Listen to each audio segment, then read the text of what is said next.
2-3 бар экен. Толук эмес түшүнгөн айымдар, проработканын түрлөрү көп. Негизги сиздерге проработканын 5-6 түрүн үйрөтүп койсом, ошол жетет сиздерге.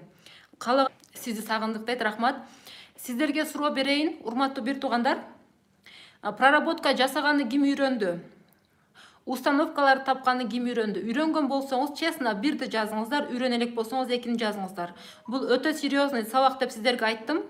Бүгүн да проработка жасаганды улантабыз. Анткени биз подсознанияны трансформациялаганда гана биздин жашообуз өзгөрөт. Аны өзгөртмөйүн биздин жашоо өзгөрбөйт. Так, түшүнүктүү. Көпчүлүк түшүнбөптүр.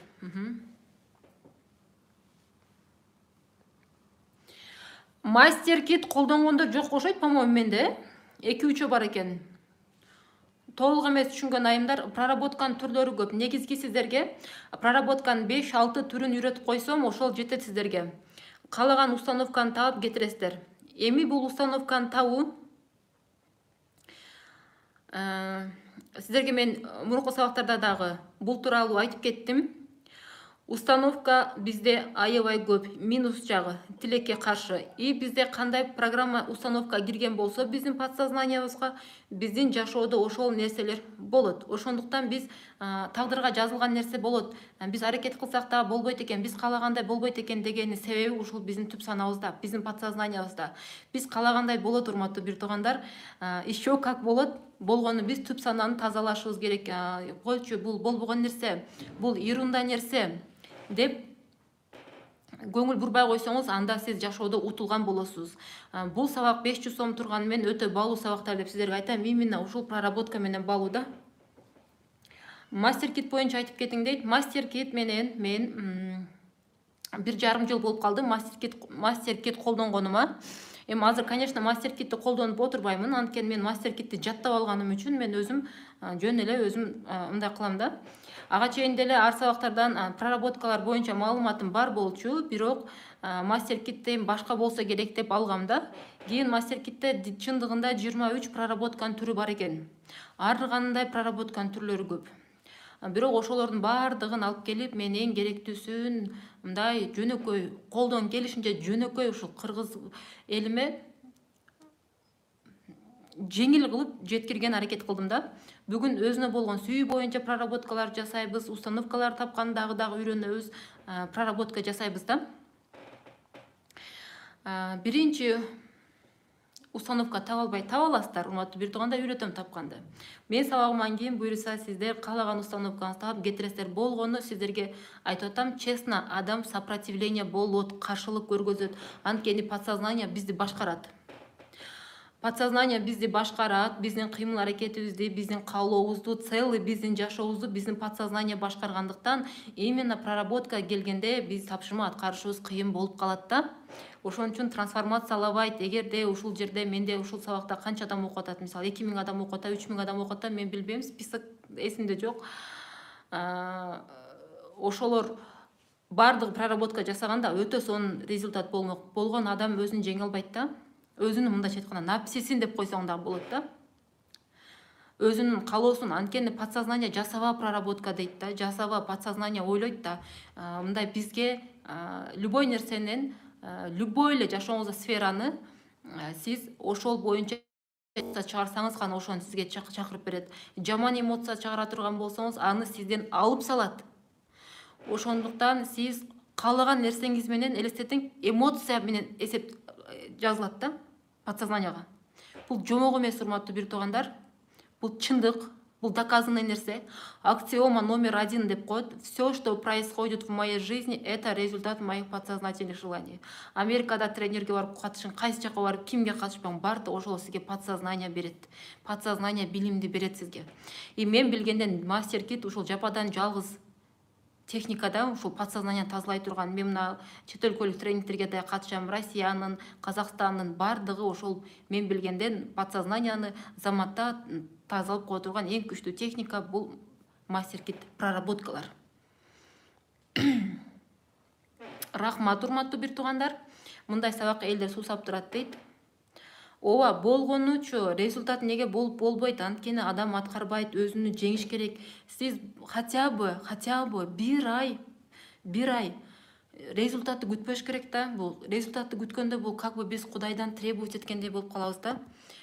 Бир ай результат күтпөң, анткени результатты бизге Кудай таалам берет. Күтпөй эле мен айткандай установканы табың дагы, аны сиз кетириңиз. Аны кетириңиз. Мен комментарийди өчүрүп койдум. Мен билесиздер, сабак башталганда комментарий өчүрүп коем. Сиздер дагы жазбаңыздар, урматтуу бир туугандар. Салам алейкум дейт да. Салам алейкум дагы жазбай эле коюңуздар, анткени сабак башталганына уже 6 минута болуп калды. Эч нерсе алаксыбастан только сабак жөнүндө жашооңузду өзгөртө турган сабактар болот. Ошон үчүн подсознание каршылык көргөзөт. Каршылык көргөзгөндө сиз каалабай каласыз. Проработка айтып атпаймынбы, бул подсознанияга кандай установка кирсе, сиздин каалооңуз ошондой болот, поступокуңуз ошондой болот, кыймыл аракетиңиз, сиздин жашооңузда ситуациялар ошол сиздин установкаңызга жараша эле боло берет. Ошон үчүн проработка жасаганда уйкуң келип, зеригип, жасагың келбей, башка кылгың келбей, ар нерсе боло берген себеби дагы бул жөндөн жөн эмес, анткени сизди подсознанияңыз башкарат. Бирок бул подсознание менен күрөшсө болот да. Сиз сырткы жашооңуз менен күрөшпөңүз. Эгер сиз бүгүнкү күндө кыйынчылыкта турган болсоңуз, кандайдыр бир максатыңызга жете албай аткан болсоңуз, демек сиз подсознанияңыз менен күрөшүң. Албетте бизде подсознанияга установкалар көп кирет, көп кирет. Бир секундасында 40 миллион бит кирет, элестетиң.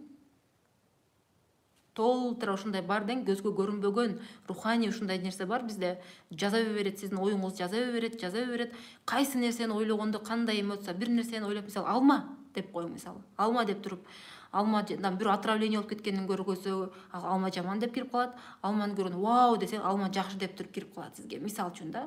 Акча дегенде сонун деп туруп киргизип, акча мен үчүн жеңил, миллиондогон акчалар мен үчүн мындайча айтканда йырында.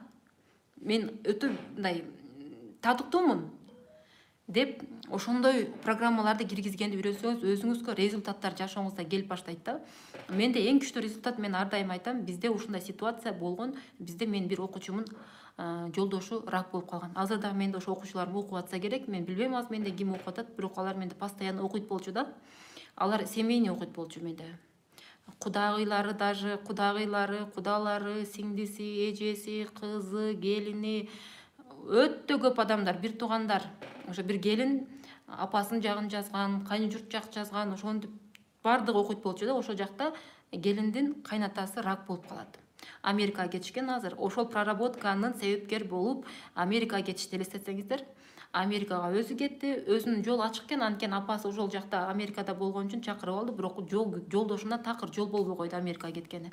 Бирок ошол жолдошунун апасы, ушул келиндин кайненеси аябай кыйын айымда, ошол айымда эмне кетирип, подсознание проработкага сопротивление болбойт. Ишенип туруп аткарат. Өзү кыйын айым, өзү мектеп курган, мектепти иштеткен, директор болуп, өзүнүн жеке менчик мектебин иштеткен ушундай кыйын айымда проработкаларды аткарат. Аткарганда баласы Америкага кетти, жолдошун рак деди, ичегисинен рак, 4-чү степень деп рак дешти. Бизде прям сабак окутканда болуп калды. Алар болгону бардык семейный, бардык окуган үчүн мен алар менен жакшы болчумун да, аларды жакшы көрөт болчумун. Анан больницада рак болуп калды деди да, мен өзүм кошуп бул жакта мен проработка жасап аттым. Салатан нария баштадык. Салатан нария дагы эң күчтүү да мына ооругандачы. Салатан нария көп результаттарды берген бизге. Анткени салатан нарияда ушул жерде айтып кетейин, сиз мен созвондо ошону берем. Мисалы үчүн өтө катуу каалооңуз болсо, сиздин ошол салатан нария Курандан алынган салават 4444 жолу окулат. Кааласаңыз, өтө катуу бир тилегиңиз болсо, ошону окусаңыз Кудай таалам берип коет да. Өтө көп учурда берип коет. Ошон үчүн мен мисалы үчүн өзүмүн мындан алдыңкы випте, мен өзүмдүн апам мындан алдыңкы випте же андан алдыңбы, точно не помню, апам ооруп калат, путуна рожа чыгат. Рожа чыгып, бутун кесет, анан кийин сахарга тапшырганда, апам биринчисинде ач карын тапшырган. Апам аябай бандай 100 килограмм деп айталам, толук да, семиз. Анан кийин буту айыкпай коет, узак убак буту айыкпай жүрүп, анан барып бутун кестирет, анан кийин сахарга алышат. Сахарга алганда сахар чыгат да. Сахар деп ач карын тапшырганда сахар чыгып калат. Анан эле мен болсом психолог болгон үчүн, мисалы, баары жакшы болот. Баары жакшы. Элестетиң, ушунчалык адам психологияны окуганда руханий күчтүү болуп каласыздар да. Элестетиң, апаңыз сахар десе деле спокойно да, кыз. Спокойно. Анткени менин күчүнө ишенет да. Баары жакшы болот деп сигнал кылып чыгарып койсом, Кудай таалам жакшы кылып коет. Ажал деген бул биздин күчүбүз жетпейт бул ажалга. Ажалың жетсе, эгер оору болобу, башка болобу бир себеп болот. Ажалың жетпесе, ал Кудайдан. Мен менин ойдун күчүнө ишенип, баары сонун болот, баары сонун болот деп кадимкидей сабагым өтүп, больницага барып апам карап жүрөрдүм. Анан кийин менин окуучуларыма Аллах Таала ыраазы болсун, менин окуучуларым Салатан Нария деген окуп башташыптыр, салават. 4400 жолу окушуптур. 44 жолу улкан калды деди. 44 жолу мен окуп койдум. Анан кийин эле жомоктогудай болуп, кийин 2 жолу тапшырса, 2 жолу тең сахары жок чыкты. Анан жанакы мырзага да Салатан Нария окуганбыз биз, рак болгонго. Проработкалар жасаган. Больницада отуруп алып, мен текстиз берет элем. Больницада отуруп алып, аябай проработкалар жасап, элестетиң, ошо больница болду, жашабайт, последний стадия деп туруп чыгарып койгон рак 1 айда жакшы болуп кетти. Эмне менен? Мына подсознаниянын күчү менен. Ошондуктан бул нерсеге ишенишиңиздер керек. Бул өтө күчтүү сабак да, бул сабак, урматтуу бир туугандар. Мындайлар көп. Төрөгөндөр, боюнда болгондордун мен установкасын тапкандан тышкары Салатан Нарияны окутам. Окуй бер, дайыма Салатан Нарияны окуй бер. Канча окуучулар Америкага өтүп кеткендер, Салатан Нарияны окуп Америкага өтүп кетишти. Мына Салтушка деген мен аз прямой эфирде отурат болуш керек, менин куратор кызым. Баласы ооруп калып, Салатан Нария окугандан кийин жылыш болуп калды. Менде недавно балам ооруп, катуу ооруп, балам дагы ооруганда, мен куратор кыздарым Салатан Нария окуп башташкан экен. Балам дагы бат эле жакшы болуп кетти. Мына мындай себептер көп да. Буну мисалы Салатан Нарияны бардыгы эле мисалы ырчылар деле бирөө ооруп калса, келиңиздер бөлүшүп Салатан Нария окуйлу дейт го. Күчтүү бул, күчтүү. Кудайга үнүңүздү бат жеткирет, тез жеткирет. Ушуну дагы айтып кетейин. Анан бул жерде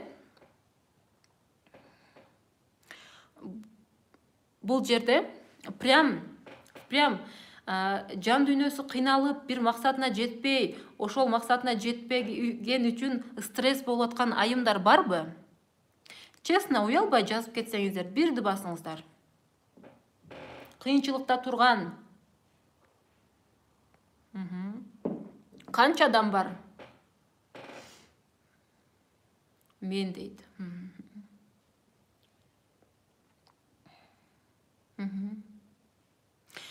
Эгерде секрет болбосо жазып кетсеңиздер, кайсы максатыңызга жетпей бүгүнкү күндө стресс болуп атасыздар?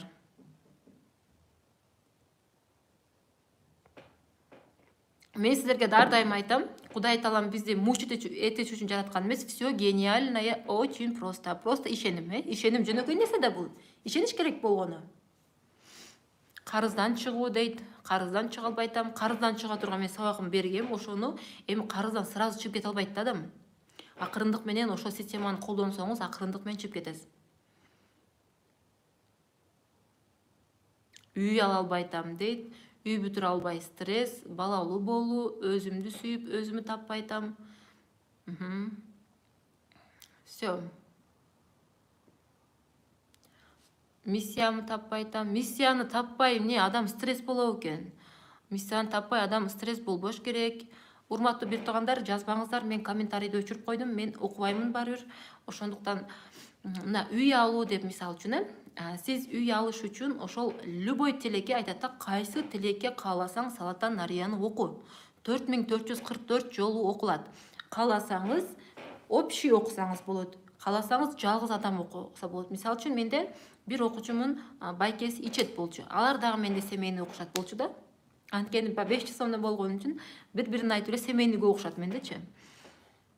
Үй бүлөсү менен окуйт болчу, үй бүлөсү менен бөлүп туруп окушту. Салатан Нарияны окуганда ичпей калды, Кудайдан болуп, жана бир тууганым ичпей калды. Мен апам кыйнап салды эле ичип. Аз кемпирди кыйнап салыптыр да бала ичипчи. Ошо менен ичпей калды дейт. Кандайдыр бир тилегиңе жеткен келсе, бат жеткен келсе, ошол Салатан Нария деген салават Курандан алынган. 4444 жолун бөлүп окуп, просто муну күндө окуш керек. Канча жол окуш шарт эмес. Канчалык бат окусаңыз, өзүңүзгө ошончолук жакшы да. Мүмкүнчүлүгүңүзгө жараша эсептеп, бир дагы цифра ашып кетпеш керек, бир дагы цифра кемип калбаш керек да. Болгону ошол цифрага өтө маани беришиңиздер керек. Ушундай результаттар болуп калат да. Боюнда болбой жүргөн айымдар Америкага боюнда болду. Америкага кеттим дегендер Америкага кетти. Мисалы үчүн мен Америкадан окуучуларым бар, ошол жерде Майрам деген эже бар болчу. Ал айтат, ушул жерге бир бала келген Америкага, ошол дейт грин картка ошо өтүп кетиш үчүн мен үй бүлө боюнча салаттан нария окудук эле, ошо салаттан нария себеп болуп эле ошо окугандан кийин өтүп кеттик дейт да. Ошон үчүн үй алыш үчүн дагы салаттан нария окуңуздар. Андан кийинки сизге бир техника берем, жөнөкөй техника, бирок күлкүлүү техника бир чети, бирок 100% иштейт. Мен тартынбай айтам, мен да колдонгом ошо техниканы. 100% иштей турган, өтө күлкүлүү, бирок мощный иштей турган, эффективдүү иштей турган техника. Мисалы үчүн биз бир максатка жетиш үчүн Кудай Таалам бизге ошону бериш керек. Биз ошо Кудай Таалам бере тургандай кылып сурашыбыз керек да, туурабы?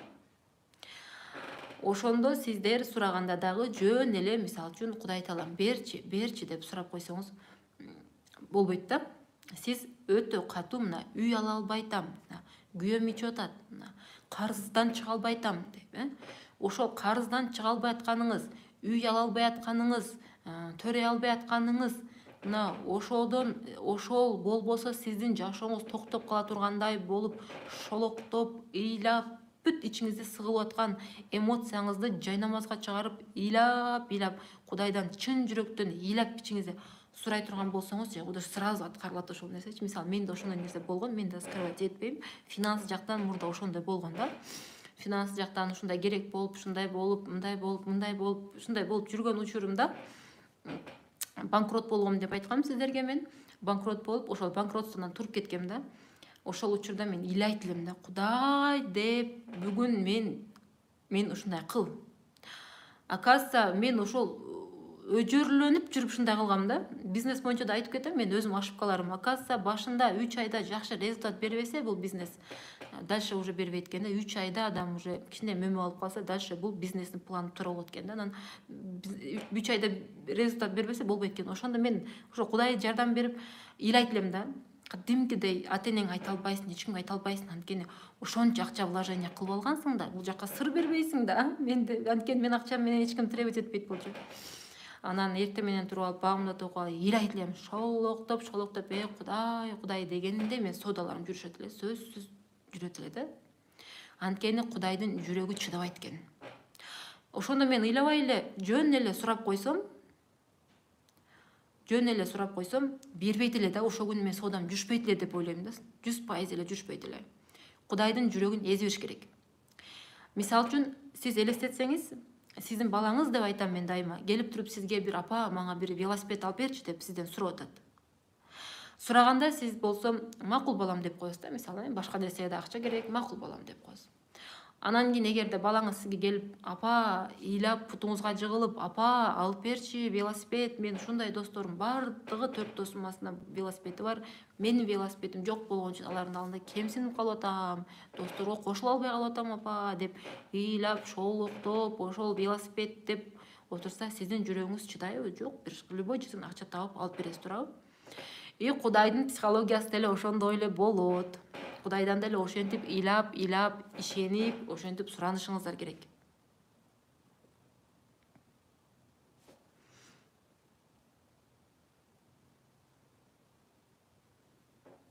Мынакей Гулида Анарбаева, сиздерге бир далил, Кудайдан ыйлап сурап үй алгам дейт. Вот ошондой болот. 6 айлык баламды таштап кетпей эле коюңуз деп мен сизге кеңеш берем. Дальше өзүңүз билесиз, бирок мен таштап кетпеш керек деп эле өзүм чечим чыгардым. Мен таштап кеткен болчумун чет өлкөгө. Таштап кеткенден кийин чет өлкөдөн келип атканда намаз окуп сураш керек, Чет өлкөдөн келип атканда, жакшы зарплатага иштеп, Америкага кетем деп, ошондой пландарым кетип атканда, оказывается, мен билген эмескем да, что Кудай Таалам мага чет өлкөдөн дагы көп ырыскыны Кыргызстанда жазып койгонун мен билген эмескем да. Оказывается, мен Кыргызстанда иштей албайм деп ойлогом да. Только мен за граница, дальше Америка, мен бутка турушум ошол жактан. Мисалы үчүн азыр Кудайга шүгүр, ушу Кыргызстанда чет өлкөдөн караганда намного көп табасың да. Көрсө Кудай Таалам бул жакта даярдап коюптур. Көрдүңүз, балам карап эле бир жашына иштеп атам. Ошондуктан бизге Кудай Таалам эртең эмнени даярдап атканын билбейт экенбиз да. Мисалы, ошондо чет өлкөдөн келип атканда мен ушу планым дагы болбой калды. Эми балам алып туруп за граница кетем деп калгам да. анан оборотко акча топтоп койгон болчумун. Ошол жактан келип туруп кеткенге мүмкүнчүлүк да болбой калды. Жанагындай карантиндер болуп кетти. Акча топтоп койгон болчумун, бир үйгө ылайык акча топтоп койгон болчумун. Эми бир үй алып туруп кетем деген болчумун да. Мен кетип ошо за границаны дальше балам менен кетем деп, анан кийин ошол үйүмдөгү акчаны айландырып бизнеске кылдым. Кийин убагы келгенде үйлөрдү да калдым, бизнес да сактап калдым, үй да кылдым. Анан обученияда дагы азыр силерге сабак берем. Бул жерде деле жашырбайм, бул жерде кирешим чет өлкөдөн караганда намного лучше, эл көзүндө. Ошондон Кудай таалам бул жактан даярдап туруптур да, көрдүңүздөрбү? А мен аяктан келатканда каяктан билем ал нерсени? Кудайдын планын мен каяктан билем? Обучение деле, тренер болуш деле менин оюма келген эмес. Мындайча айтканда, үй чуктасам түшүмө кирген эмес, мен тренер болом деп. Мисалы азыр тренер мени көрүп канча окуучулар чыкты, мени көрүп. Мен алгачкы чыккан тренерлерденмин да. Мен антип пландап чыккан эмесмин. Меники случайно. А случайность не бывает, Кудай таалам өзү ушу жолду көрсөтүп турган экен да. Ошон үчүн мен өзүмдүн сферамда бат көтөрүлдүм деп айта алам да. Өзүмдүн сферамда мен бат эле көтөрүлдүм Кудайдын колдоосу менен.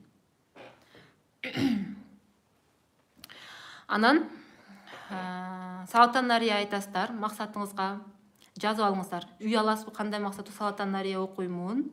Анан кийин Кудайдан ыйлап ушинтип сураймын. Анан намаз окуган айымдар. Намаз окуганда сиз элестетиң, бүгүнкү күндө сиз бир кыйынчылыкта турасыз. Анан сиз кандай болуп жашооңузду өзгөрткөнүн неден башташты билбей атсаңыз, намаздан башташканы сиздерге кеңеш берем. Анткени мен намаз окуп баштагандан кийин Кудайым мага туура жол көргөзгөн да. Прям жашооңу өзгөртүп салбаса дагы туура направление Кудай таалам көргөзүп коет да намаз окуган адамга. Намаз окуганда мисалы үчүн эми мен мисалы намаз окуп, бирок оронбойм, билесиздер. Оронбой эле ниетти түз кылып, ачык кийинбейм, мындай эле скромно кийинем, оронбойм да, бирок ошондо деле Кудай таалам колдоп көп мага жакшылыктарды берди да. Намаз окуганда чечимди сразу чечим чыгаргам мен.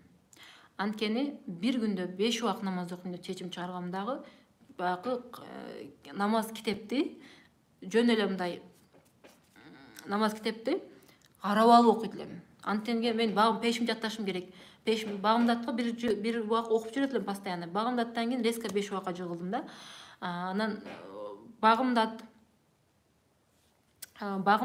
пешим окушум керек. Пешимден кийин асвир жатташым керек. Анан аны үйрөнүшүм керек десең, анда убакыт кете берет экен дагы. Мен ошо китептен көрүп алып эле ошентип атып жаттап окуп кеткем да. Ошон үчүн сиздер дагы сразу 5 убак намаз окуйм деп чечим чыгарсаңыздар, бул эң туура болот. Дальше уже сиз оюңуз менен жүрөгүңүз тазалашыңыз керек деп айтам дайыма. Ой менен жүрөктү кантип тазалайбыз? Ой менен жүрөктү тазалаганда биринчи эмне кылабыз? Биринчи ошол адам болом деп чечим чыгарабыз, мындайча айтканда. Өзүмүздө иштейм, адам болом. Анткени мен адам болгондо гана Кудай таалам мага берет. Адам болгон адам кандай адам? Эрк адам, сөлөкөт эле адам болгону менен ал жан дүйнөсү адам эмес да, ал адам мындайча айтканда адамдык мүнөзү жок болуп калат да. Тилекке каршы ошондой болуп калат да. Мен эл менен иштеп, мисалы мен элдин жашоосун баарын билем деп айта албайм, бирок созвондо мен көп иштедим, 2 жылдан бери созвондо иштеп, окшош эле экен да жашоолор, окшош эле да. Жүрөгү карайып калгандар көп, адамдык сыпаттан чыгып калгандар көп. Анан алар жашоосуна тарынып, налып келет. Мен канча аракет кылсам дагы болбой атат. Мурда мен мисалы тренер болгонго чейин бул нерсеге башкача көз карашта аябайт болчумун адамдарды. Бүгүнкү күндө ушунчалык кыйынчылыкка түшүп келип калса, Кудай таалам ушул жардам берушуга дагы деп жалко деп карайт болчумун да. Карасаң, көпчүлүк учурда кийин мен ошо тажрыйбаман түшүнүп калдым. Ал адам ошого Кудай таалам жазалап коюптур ал адамды. Ошол жашоого адам татыктуу болуп калыптыр да. Ошон үчүн ошондой болуп калыптыр. Ошо жакшылык кылган адам келиптир, сени бычак менен сайып кетет да. Мындайча айтканда, жакшылык кылсаң, аш менен урсаң, таш менен урат. Ошончо кыйынчылык көрсө дагы деле кылат. Ошон үчүн биз жакшы адам болобуз деп өзүбүз үчүн чечим чыгарышыбыз керек. Башкаларды осуждать этпеш керек. Мен сиздерге азыр мына пример катары айттым. Жүрөктү, оюңду тазалап, ниетти тазалайм дең. Ниет тазалайм. Мен жакшы адам болом. Бирөөнүн көзүндө мен докажууга максат койбоймун. деп подсознание, ойду жүрөктү тазалоо бул подсознанияны тазалоо да. Ушул өзүңүзгө керек нерселерди тазалайсыз да. Бардыгын албетте тазалай албайсыздар деп айттым. Кайсы сферада сизге керек болсо ошону тазалайсыз да. Мисалы, үй албай аткан болсоңуз, демек сизге үйгө болгон жетүү установкалар бар да. Эгер установкаңыз жок болгондо бүгүнкү күндө сизде Кудай таала үй бериш керек болчу. Сизге үй бере элек болсо, значит сизге блоктор бар үй боюнча. Карыз болсоңуз, демек сиз карызды бир нерсе болуп подсознанияңыз менен тартып алгансыз да. Сиз бул жерде подсознанияңыз менен иштешиңиз керек. Карыздар дагы мен силерге сабакта айтып кеткенмин. Карыз деген программаны мээден чыгармайын, жашооңузда дагы башка карыздар, башка туй берет ал карыз. Карызды жоготууларды туй берет, мындайча айтканда. Ошон үчүн Саидмурат Давлатов ошончо практикасынан өтүп, көрсөм мээде турбайбы деп да. Конечно эмес, мээде турбайбы. Мээдеги карыз деген программаны чыгарып таштагандан кийин анан жашооңуз кетет экен депчи.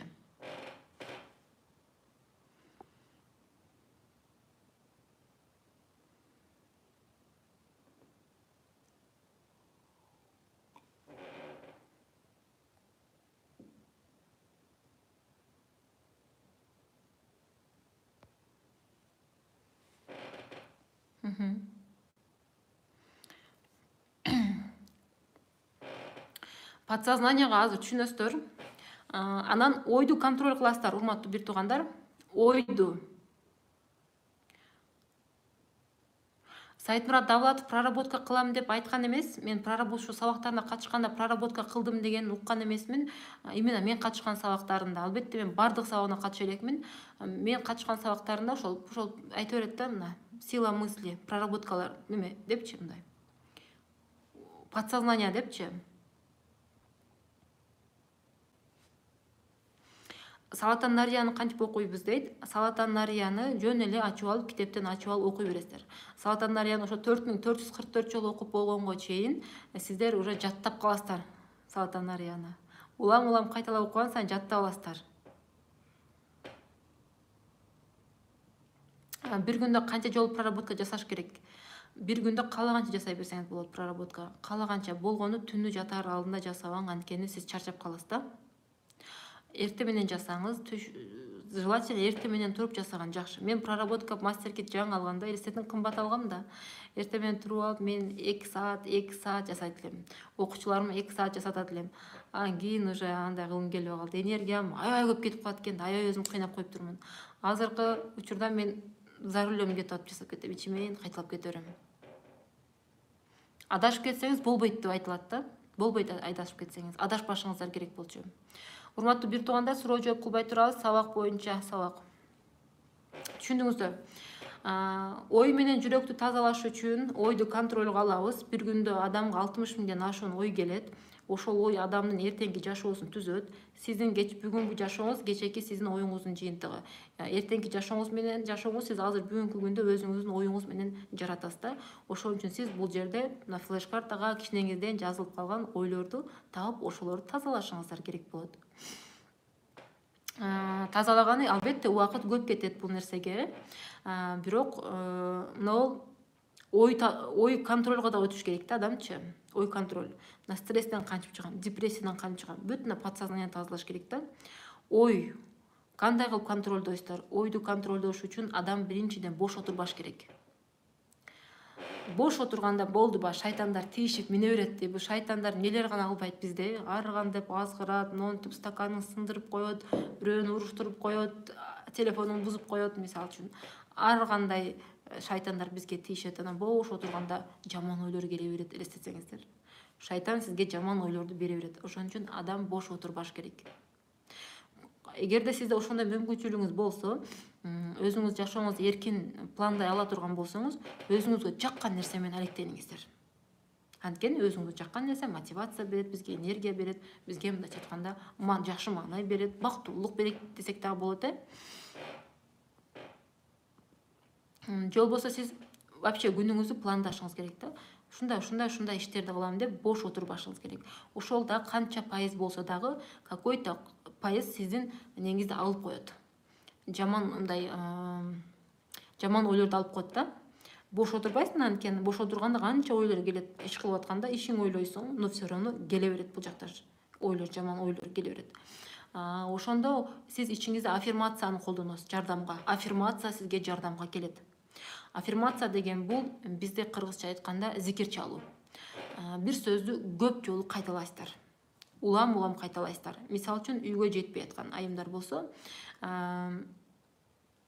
карыз дагы турат. Үйгө жетпей аткан айымдар болсо, мен өз үйүмдүн эсимин деп айтышыңыз керек да. Бирок үй дегенде Кудай Таалам балким жөн эле үй десеңиз, Кудай Таалам балким сизге вилла берип коюшу мүмкүн, балким сизге бир комнат общежитие берип коюшу мүмкүн. Анткени сиз просто үй деп сурап атасыз да. Сиз мынтип айтың: мен 3 бөлмөлүү жаңы элитный квартирамын, өзүмдүн жаңы элитный квартирамдын эсимин. Мен өзүмдүн 3 бөлмөлүү жаңы элитный квартирамдын эсимин. 89 квадрат метр деп деле айтып койсоңуз болот да. 3 комнаталар 89 квадрат метр. Же болбосо сиздин мүмкүнчүлүгүңүз бир комнат үйгө жете турган болсо, бир комнат үйлөр 39 квадрат метр болот. Мен өзүмдүн бир бөлмөлүү элитный 39 квадрат метр үйүмдүн эсимин. Ошону айта беришиңиз керек. Улам ичиңизде кайталай беришиңиз керек. Минимум ошол 30 минута да. 30 минута ичиңизде айтып, канча көп ошол нерсени айта бере турган болсоңуз ичиңизде, сиз ошол нерсени жашооңузга тартып аласыз. Анткени сиз ошол биринчи айтканда адам ишенбейт да. Чё за ерунда, мен алектенип атам, мен нелерди сүйлөп атам, болбойт да, кантип эле болуп калсын. Адамга сразу результат керек да. Мисалы үчүн мына картошканы эктиң, эртеси өсүп чыгыш керек. Андай болбойт да, ал убакыт сааты менен өсүп чыгат да. Анан аффирмацияны сиз улам канчалык көп айткан сайын, ошончолук сизге результаттар бат келе баштайт.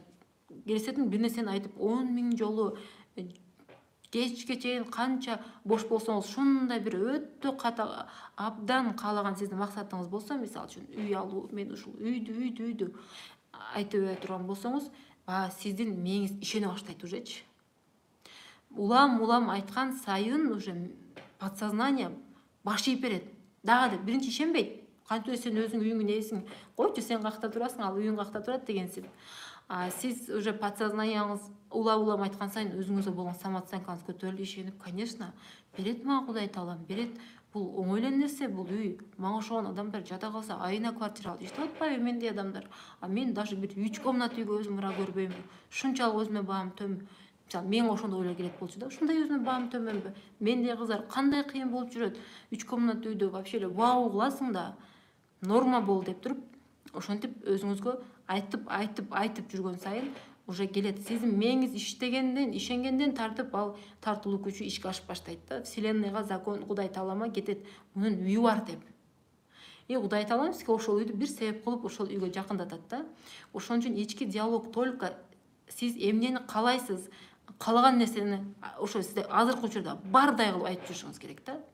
Бирок адам тилекке каршы эмнеден кутулгусу келсе, мындай каалабаган нерсени ойлойт да. Каалаган нерсени эмес, каалабаган нерсени көп ойлогондуктан ошого келе берет. Мисалы, карыздагы адамдар билем, постоянно тиги карызым, буга карызым, карыз деп эле сигнал кете берет. Карыз. Эртең жок дегенде бир күндө бир эле жолу карыз десе дагы, бир жылдан бери карыз болуп жүрөт. Карызым. Ошол карыз тарта берет да. Ошону менен эле Кудайга я хочу карыз деген знак жөнөтөт да. Сиз жок карызыңыз болсо деле эч нерсе болбойт дедим. Сизди камап кетпейт, сизди өлтүрүп койбойт. Наоборот, сиз бул жерде эр жүрөк болгонду үйрөнүң, любой жактан нерсени плюс жагын карап үйрөнүң да. Сиз бул жерде күчтүү болуп, адам сөзүн көңүлгө албай, эмгекчил, өзүңүздү иштеген адам болуп өскөнүңүзгө ошол карызыңыз сизге түрткү болуп атпайбы? Туурабы? Коркпой эле коюң. Мисалы үчүн мен ушундай өзүм тарбияладым, мурда андай эмес болчумун, коркпой калгам да. Мисалы үчүн кандай гана сыноо болбосун, коркпойм да. Мынтип эле душманга мындай тике кара дейт го, ошондой карап туруп эле не болуп калам да.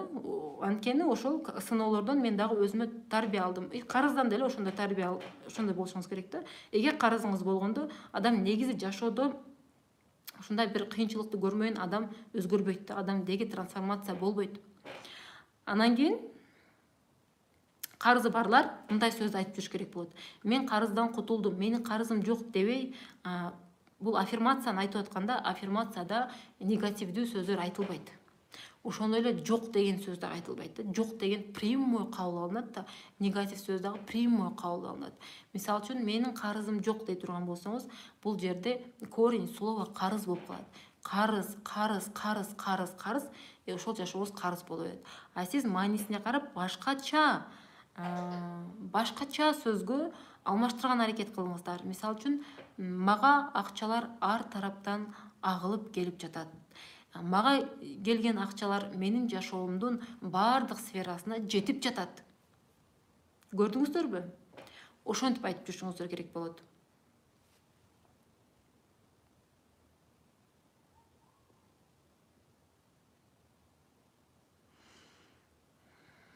Эми проработка. Эмнеден баштайм, жашоом эмнеден баштайм деп каалаган айымдар ошондон баштайсыздар. Биринчи чечим чыгарасыздар. Мен жашоомду өзгөртөм. Анткени мендей адамдар жашоосун өзгөртүп атпайбы? Мен каалаган нерсеге менин окшош эле башка адам жетип атпайбы? Значит, ал адам билген нерсени мен билбейм да, значит, ошону үйрөнүшүм керек, ал жасаган нерсени жасашым керек депчи. Чечим чыгарып туруп, жашооңузга жоопкерчилик алышыңыз керек болот. Жоопкерчилик алганда сиз башкадан требовать этпей каласыз. Жашооңузда болуп аткан кыйынчылыктарга башка адамды күнөөлөбөй каласыз. Только өзүңүздөн издейсиз. Бүт нерсени өзүңүздөн, точнее, подсознанияңыздан издейсиз да. Карыздагы айымдар, мисалы, сиз карызга жөндөн-жөн болгон жоксуз. Карызга сиз бир себеп менен келдиңиз. Эмне үчүн мен, что я плохого сделала в жизни, что мен ушундай карызга туш келип калдым деп жазганда какой-то сиздин туура эмес нерселериңиз чыгат да. Кудай таалам сизге ошону оңдоо дейт да. Оңдоо, адам өзүнө өзү психолог болуш керек, өзүнө өзү суроо бериш керек.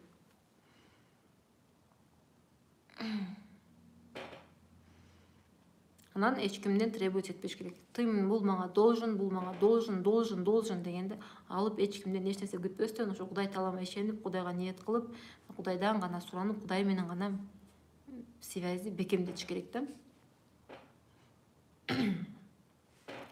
Бүгүн өзүнө болгон келиңиздер сүйүү проработканы жасайбыз. Проработка любовь к себе мастер-киттен, любовь к себе. Анткени ааламды таануу бул өзүңү таануудан башталат. Өзүңү таануу бул өзүңү сүйүүдөн башталат. Сиз жашооңузду өзгөрткүңүз келсе, биринчи өзүңүз менен таанышып, сиз өзүңүз менен көп иштейсиз. Сиз өзүңүз менен иштеп, өзүңүздү өзгөртүп, Кудай таалама жаккан адамга айланмайын, Кудай таалам сизге жакшылыктарыңызды бербейт, сиздин тилектериңизди бербейт. Анткени Бог помогает не тому, кто просит, а тому, кто заслуживает дейт да. Бардык олигархтар, дүйнөдөгү тренерлер дагы бардыгы, кыргызы дагы, мусулман дагы, мусулман эмеси дагы вселенный деп, Кудай деп сөйлөшөт. Бардыгы что Кудайдан экенчи. Ошон үчүн мындайча айтканда, сиз Кудайга жол ачышыңыз керек, өзүңүздү, оюңузду, жүрөгүңүздү тазалашыңыз керек. И сиз ушинтип жаман нерселерди ойлобой, только жакшы нерселерди гана айтып, аффирмация айтып алганда, уже сизге бул 21 күнгө барып адатка айланып баштайт, привычкага айланып баштайт. Уже сиз жаман нерсени ойлонбой каласыз. Анан биздин ичибизде торсионный поле деген бар да биздечи. Ал оңго айланат, же болбосо солго айланат. Сиз дайыма жакшы нерселерди айтып, өзүңүздү негативтерден жеңип кете турган болсоңуз, сиздин ушундай адам болосуз, сиздин жашооңузга жакшылыктар гана тартат. Мисалы үчүн, ичинде ар дайым жашоосуна ыраазы болуп жашаган адамдардын вибрациясы бийик адамдар сыртынан эле байкалып көрүнөт да. Ал адам маанайы жакшы, ал адам энергетикасы тартат, бактылуу адам, ал адам жанында отурсаң отургуң келет, энергетикасы тартып турат да. Ал адам мындайча айтканда максатына оңой жетет, Кудай бере турган адам. Кудай бербей турган адам деле мындай карасам, ал адамдын энергетикасы төмөн болот. Ал адамды көргөндө уйкуң келет, ал адамдын жанында отургуң келбейт. Жанында отурсаң кадимкидей душ этип кыйналасың да. Кадимкидей. Прям ал көрбөйт, сезилет. Мен бирде машинам бузулуп калып, балам менен апам жанагында ооруп калды дедим го, буту ооруп калганда баламды алып таксиге чыгып калдым. Таксиге чыксам, ал такси адам өтө негатив экен да. Балам кадимкидей кусуп, мен дагы кыйналып, жеткиче адамдын стресси көрүнүп турат. Постоянно жанагы адам стрессте да, видно. Машинасынын энергетикасы капкара, өзүнүн энергетикасы капкара. Ал адам ошон үчүн кыйналып такси болуп жүрөт да.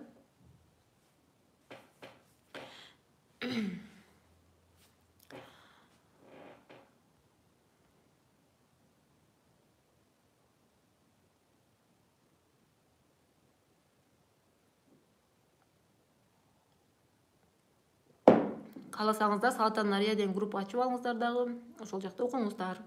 Салатанарияны.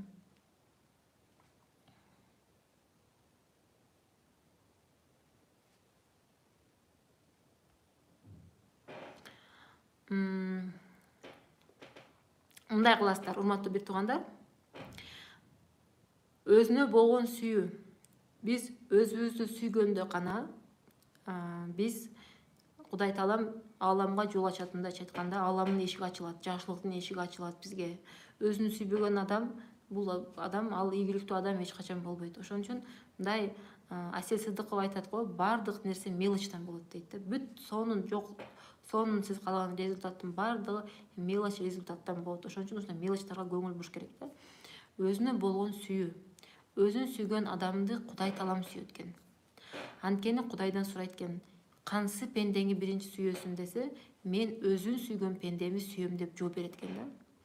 Ошон үчүн сиз кандай болсоңуз өзүңүздү, жалкоомун дейт, жалкоо болсоңуз деле өзүңүздү сүйүң. Сиз Кудайдын сүйүп жараткан пендеси, сиз жалкоо болсоңуз, сул эмессизби, жалкоосуңбу, эмгекчилсиңби, неважно, биз кандай болсо ошондой Кудайдын сүйүп жараткан пендеси болобуз. Ошон үчүн биз өзүбүздү сүйүп, өзүбүзгө болгон бааны ар дайым көтөрүшүбүз керек. Мен «Любовь к себе» деген проработка мастер-киттен берем, жана ошондой эле мастер-киттен сиздерге «Я классная» деген техника берем. Ушул эки техника сиздин өзүңүзгө болгон бааңызды заматта көтөрүп коет. Кадимкидей подсознание трансформациялап коет да. Мунун плюс жагы бат өзүңүзгө болгон сүйүүнү орнотосуз. Мисалы үчүн сиз аффирмация айтып, мен өзүмү сүйөм деп айтып жүрсөңүз дагы, ал узак убакытта ишке ашат да, бул аффирмация. Проработка сиз отуруп, канча убакыт кетет, жарым саат кетет, 5 мүнөт кетет, 2 саат кетет, неважно, отуруп өзүм сүйөм деп жасап кое турган болсоңуздар, кадимкидей сиздин өзүңүзгө болгон сүйүүңүз пайда болуп калат. Кадимкидей айтып атпаймынбы, оюңуз өзгөрөт. Что сизди программа башкарат экен, ошол жерден билсеңиз болот. Кадимкидей оюң өзгөрөт. Мисалы үчүн проработка отуруп жасаганга чейин өзүңө болгон сүйүүң төмөн болуп, өзүңүн самооценкаң болуп, өзүңүз адам күнөөлөй беребиз, өзүбүздү уруша беребиз. Болсо проработка жасагандан кийин биз сразу биздин маанайыбыз көтөрүлүп, эмнеге мен өзүмдү сүйбөйм, мен сүйөм, мен башкачамын деп өзүңүзгө ишеним, сезим берет на подсознание сизгечи. Келиңиздер, проработка жасаганда эмне кылабыз? Релакс состояниясына түшөбүз. Релакс состояниясына түшкөндө өзүңүздү мындай бош коюшуңуз керек. Бош коюп, дем алышыңыздар керек болот. Бүт жердеги абаны дем алуу аркылуу ааламдын бардык жакшылыктарын өзүңүзгө тартып аткандай элестетиң. Бир аз турасыздар, 4-5 минута, секунда.